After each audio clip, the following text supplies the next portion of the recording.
Parce que c'est vraiment la première fois que vous apparaissez avec, disons, un visage aussi fatigué à l'écran, Ouais, hein. ouais, Oui, et ouais. quand vous vous êtes vu la première fois, que ça vous a fait un choc, ça vous a...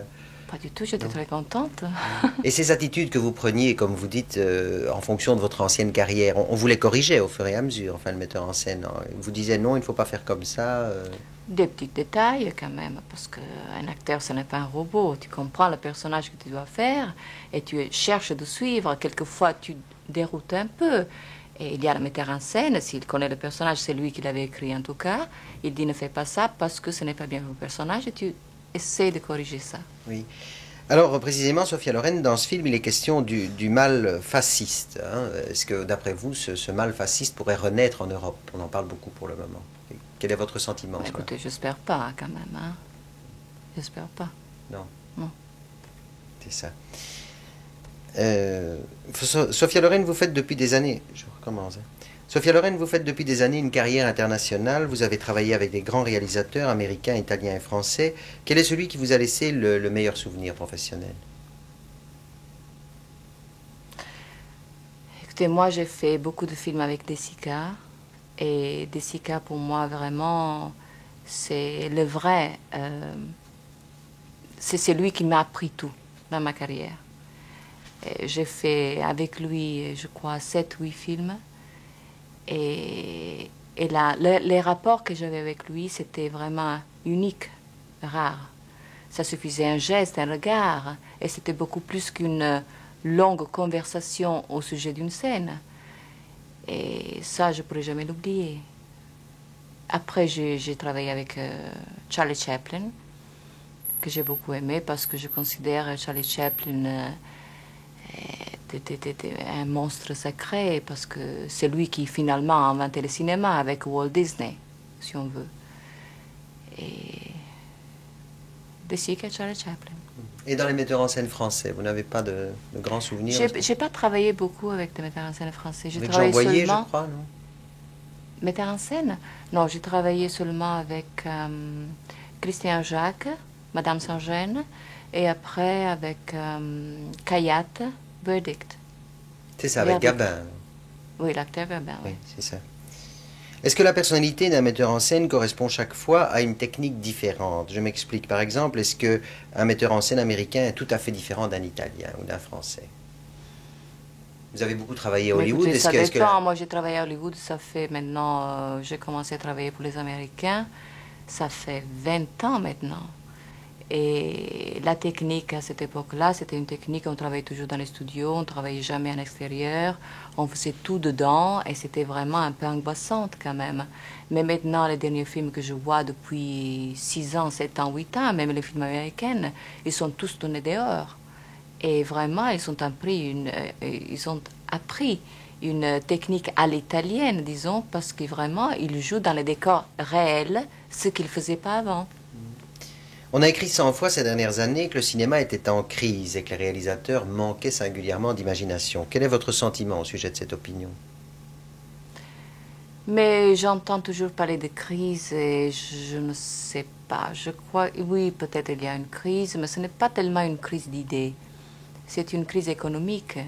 Parce que, par exemple, quand on fait un film en Italie, maintenant, un film en Italie coûte très cher. Et alors, il faut que le producteur, avant de faire ce film, il y pense beaucoup. Parce que si c'est un film, il ne peut pas l'exploiter seulement en Italie. Il faut qu'il le vende ailleurs. Alors, c'est très difficile. C'est une question économique. C'est une crise économique et pas une crise d'idées. Vous croyez qu'il n'y a pas un manque d'imagination au sujet des sujets qu'on peut traiter?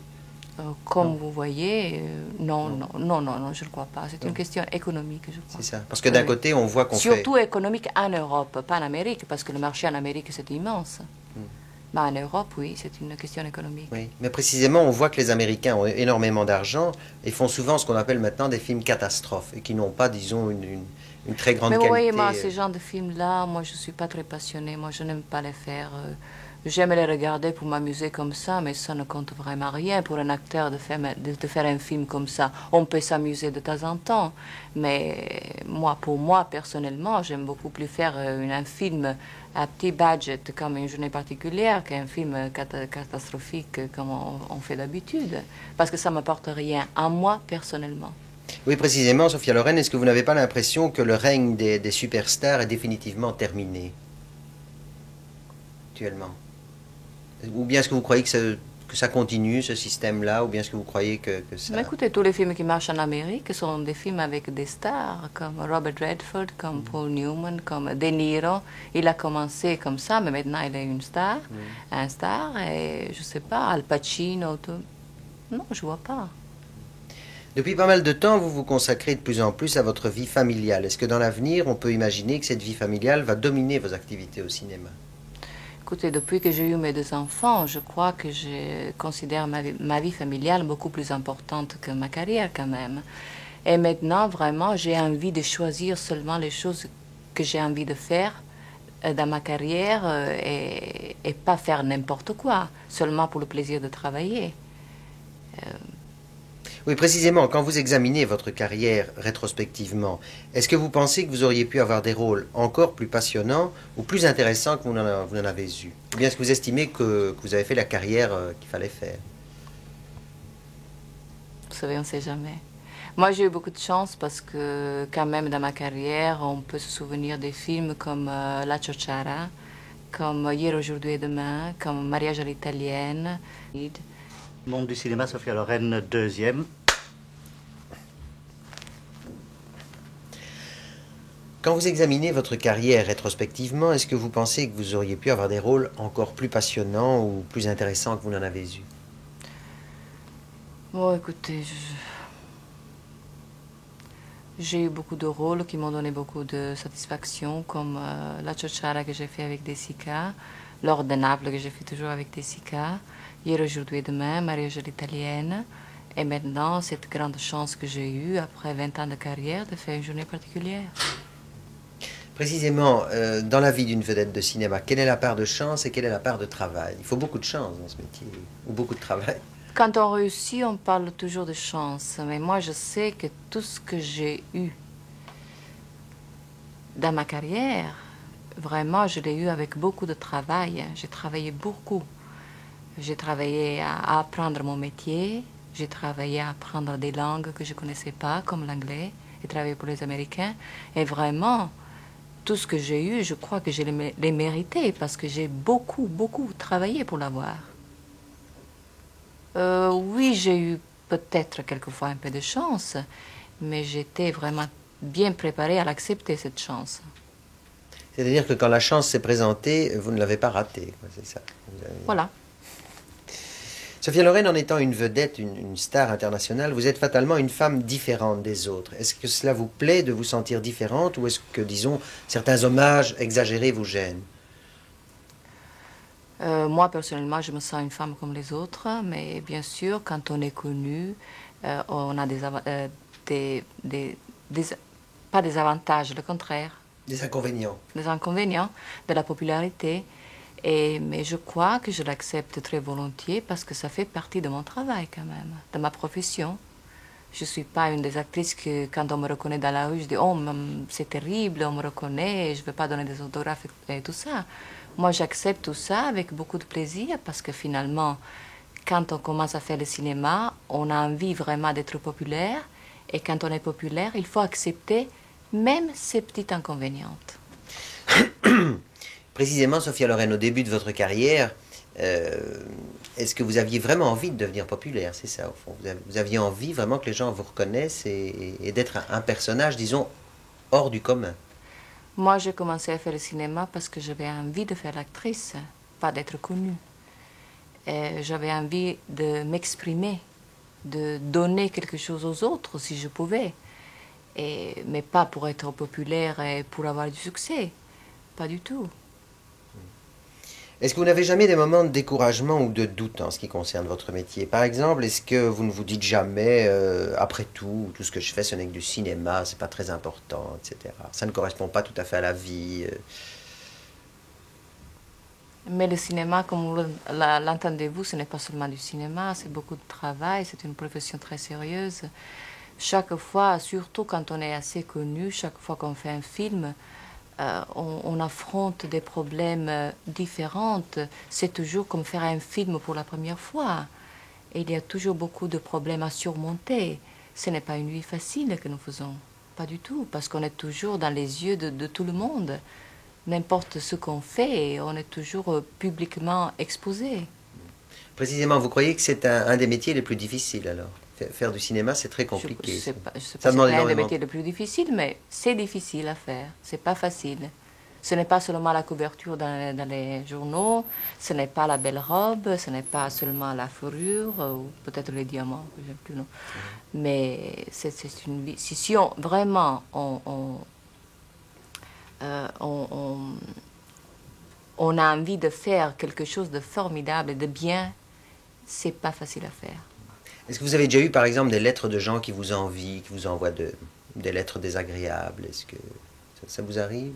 Oh non, j'ai toujours des lettres très gentilles. Oui. Jamais personne qui a une espèce de jalousie pour ce que vous représentez?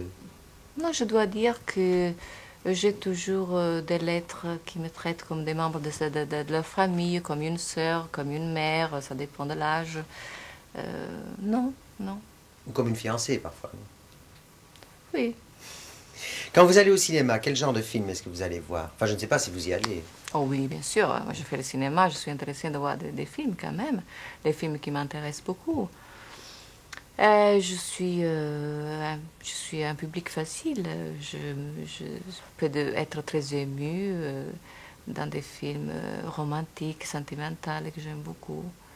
J'aime pas beaucoup les films sur la science fiction parce qu'ils sont très froides avec des petits trucs, des petits machins que j'aime pas.